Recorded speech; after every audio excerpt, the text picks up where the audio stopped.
YouTube channel ऋषि महर्षि में आपका स्वागत है। आज हम नई टॉपिक के साथ आए हैं। आज का टॉपिक है हमारा परमाणु। परमाणु क्या होता है, इसके बारे में सब कुछ एकदम अच्छे से समझ में आएगा। अच्छे से आप भी समझेंगे और अच्छे से हम भी समझेंगे। तो चलिए वीडियो स्टार्ट करते हैं। परमाणु सभी द्रव्य, चाहे वो तत्व हों, यौगिक हों या फिर मिश्रण हों, ठीक, सभी द्रव्य चाहे वो तत्व हों या यौगिक हों या फिर मिश्रण हों, सूक्ष्म कणों से बने होते हैं, जिन्हें हम परमाणु कहते हैं। ठीक, चाहे कोई तत्व ले लो, कोई भी, हाइड्रोजन हो, हीलियम हो, ऑक्सीजन हो, आयरन हो, क्लोरीन हो, आयोडीन हो, ये सब तत्व हैं।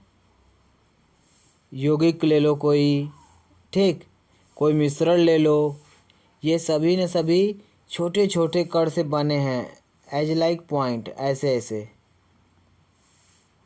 ठीक, छोटे छोटे कण से, जिन्हें हम परमाणु कह सकते हैं। या आप ये समझ सकते हो कि जैसे जीव विज्ञान में आपने पढ़ा होगा कि मानव शरीर की सबसे सूक्ष्मतम और रचनात्मक इकाई क्या है? सेल है, कोशिका है। तो वो जीव विज्ञान में है सबसे सूक्ष्मतम इकाई। इसी तरह रसायन विज्ञान में कोई भी द्रव्य हो, उसकी सबसे सूक्ष्मतम इकाई जो है, ठीक, वो क्या है? परमाणु है।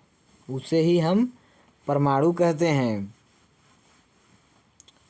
समझ में आया? परमाणु, परमाणु का आकार कैसा होता है, कितना परमाणु का आकार होता है, इस पे भी हम लोग डिस्कस कर लेते हैं।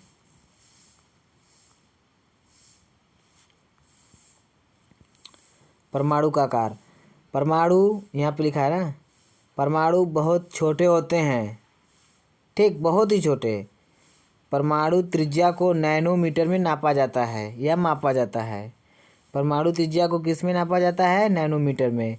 ये 1 नंबर का क्वेश्चन आ सकता है आपके बोर्ड एग्ज़ाम में, हाई स्कूल के एग्ज़ाम में, या इंटर में, या सी टेट में, यूपी टेट में, SSC GD कहीं जा सकता है कि परमाणु त्रिज्या को किस यूनिट में नापा जाता है। तो आप बता दोगे कि नैनोमीटर में।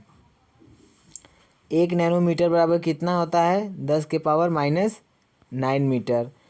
1 मीटर बराबर 10⁹ नैनोमीटर होता है, ठीक। अब कुछ परमाणु और अणु और कुछ वस्तुओं के सापेक्ष उनके आकार दिए हैं, उनकी त्रिज्या है, उसको देख लेते हैं।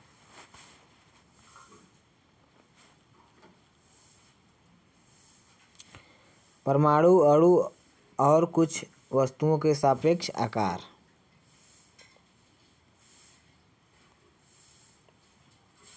ठीक।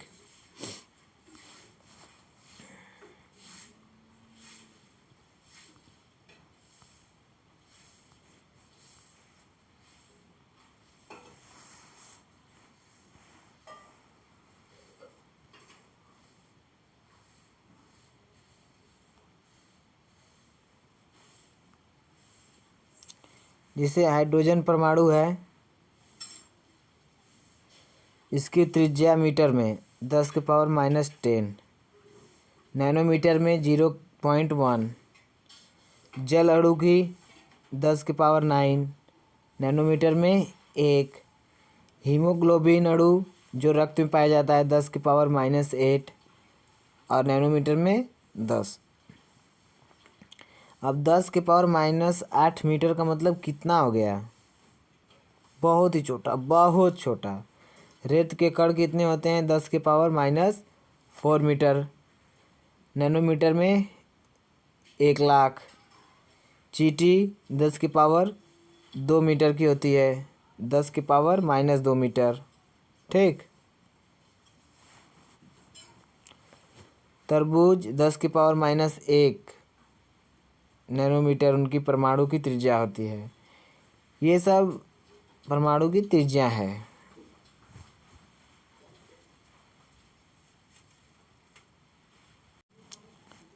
परमाणु भार क्या होता है? परमाणु भार जैसे आपने परमाणु के बारे में समझ लिया, ठीक। परमाणु का आकार भी देख लिया कि परमाणु सबसे सूक्ष्मतम इकाई है। तो अब वो जो एक परमाणु है उसका कुछ ना कुछ तो वजन होगा, उसी वजन के बारे में ये बात कर रहा है। उसी एक परमाणु के भार के बारे में बात कर रहा है। तो चलिए देखते हैं कि क्या है।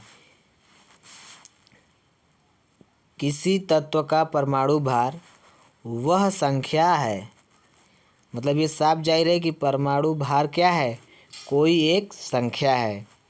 वह क्या है संख्या, जो यह प्रदर्शित करती है कि उस तत्व के, ठीक, एक परमाणु का औसत भार, किस तत्व के, उस तत्व के, उस तत्व का मतलब क्या, जिसका वो परमाणु है। औसत भार कार्बन 12 के एक परमाणु के 1/12 भाग से कितना गुना भारी है। ये हो गया परमाणु भार। समझ में आया, नहीं समझ में आया होगा। चलिए देखते हैं। जैसे मान लो हमने ले लिया कोई एक तत्व ले लो, चलो मान लो हमने ऑक्सीजन ले लिया। ऑक्सीजन ओ से दर्शाया जाता है, ठीक। अब ये ऑक्सीजन क्या है, ये एक परमाणु हो गया। तो ये ऑक्सीजन है O2 ना, ये हो गया ऑक्सीजन का एक अणु। तो अभी ये ऑक्सीजन जो है बहुत सारे छोटे छोटे कणों से मिलके बना होगा, है ना।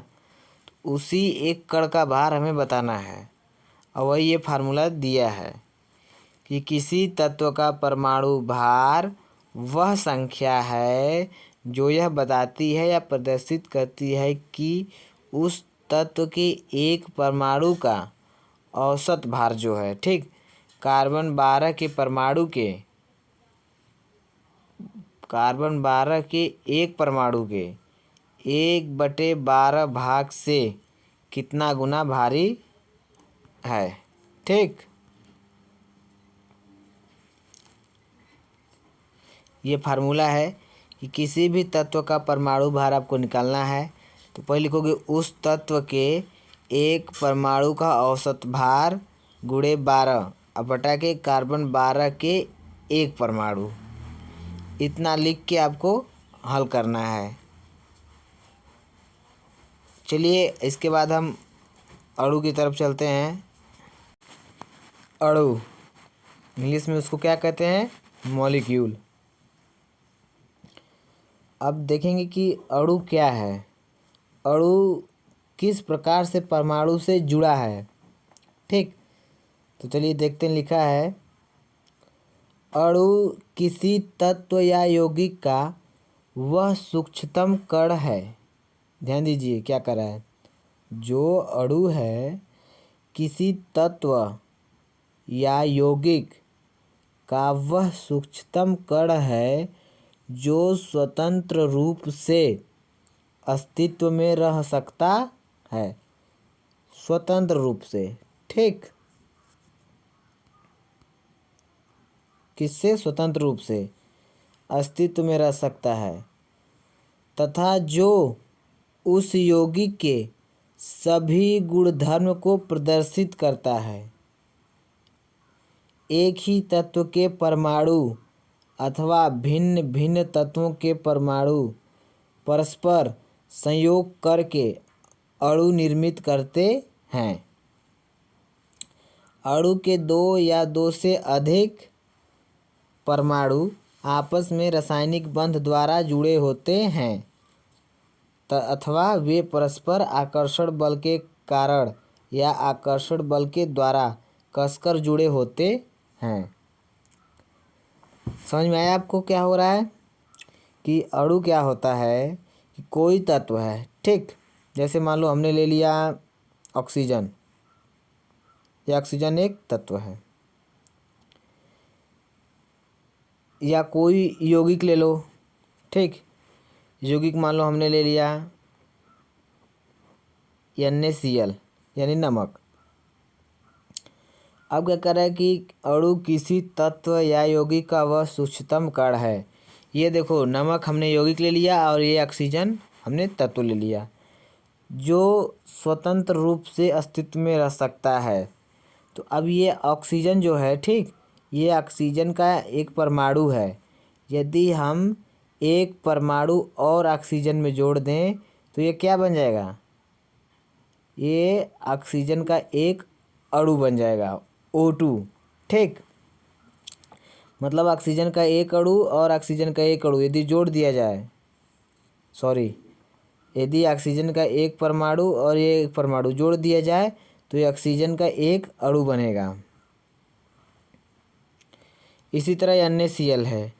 ये NaCl यानी क्या होता है? नमक।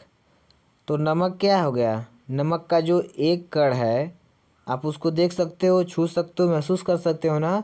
तो वो नमक का एक कण जो है वो NaCl है। सारे NaCl हैं, लेकिन जो एक है वो क्या है? वो एक अणु है। और उस अणु के अंदर परमाणु है। किसके किसके परमाणु हैं? एक Na का परमाणु होगा और एक Cl का परमाणु होगा, यानी सोडियम क्लोराइड का। इसी तरह हम आते हैं एक और उदाहरण लेके।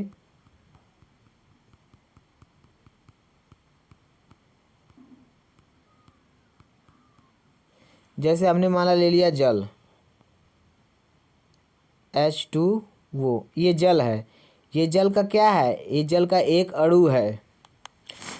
अब यहाँ पे लिखा है ना कि स्वतंत्र रूप से अस्तित्व में रह सकता है तथा उस यौगिक के सभी गुण धर्म को प्रदर्शित करता है।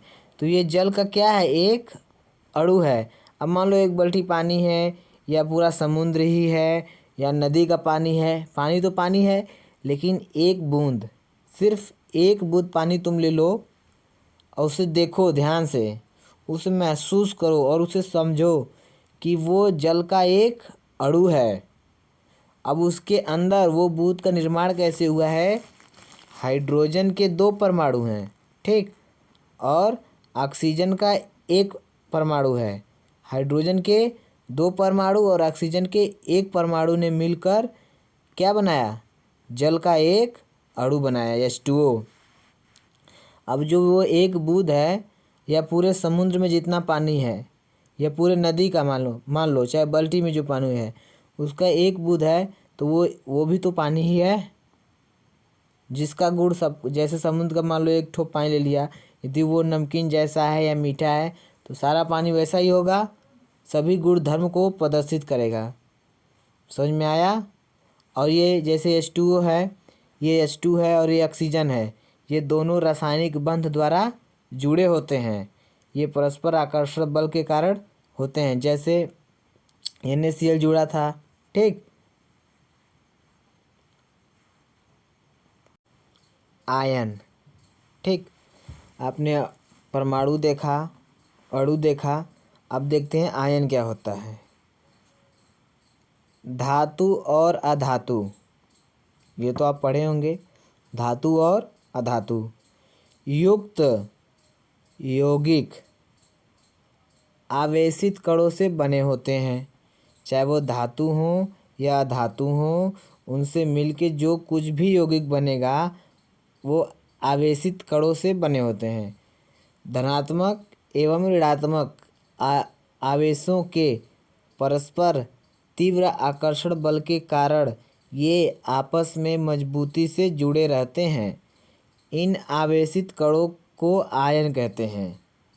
एक होते हैं ऋण आवेशित कण को ऋणायन और धन आवेशित कण को धनायन कहते हैं। जैसे मान लो हमने ले लिया एक उदाहरण के तौर पे NaCl, ये क्या है? ये नमक है।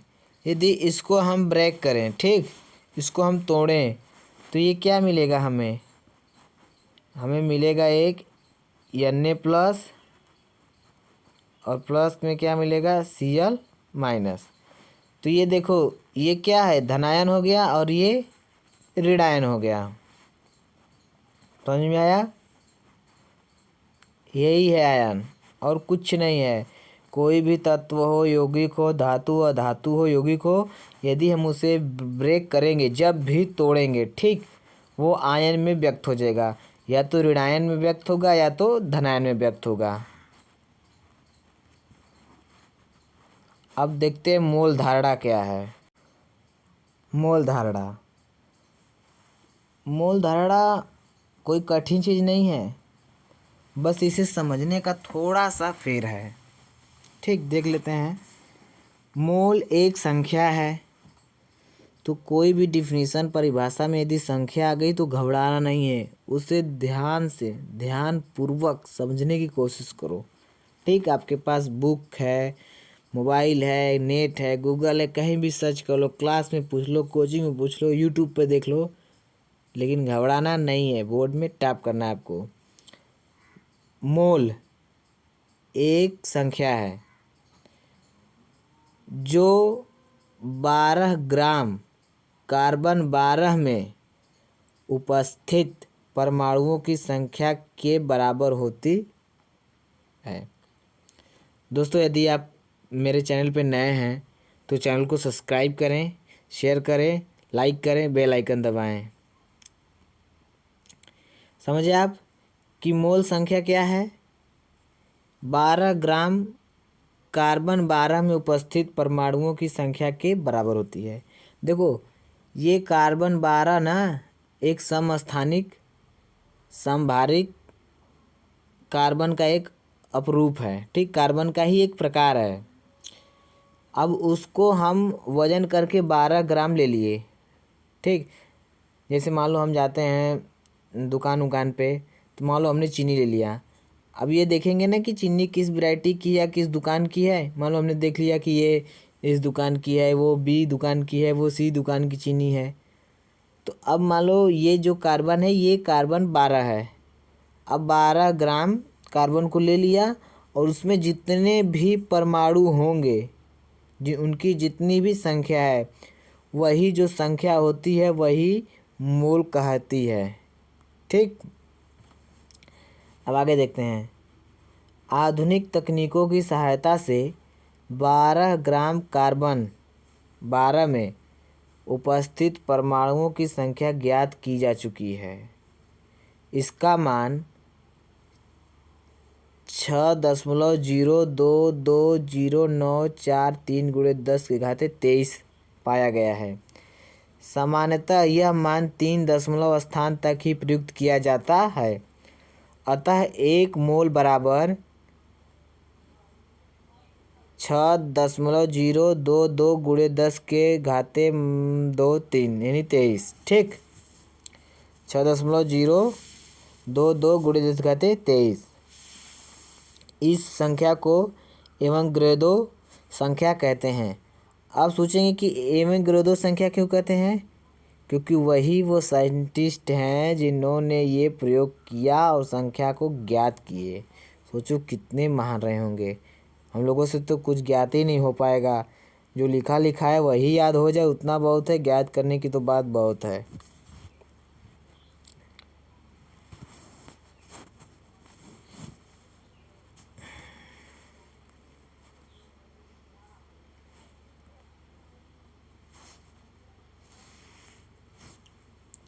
ठीक, तो एक मोल बराबर कितना हो गया?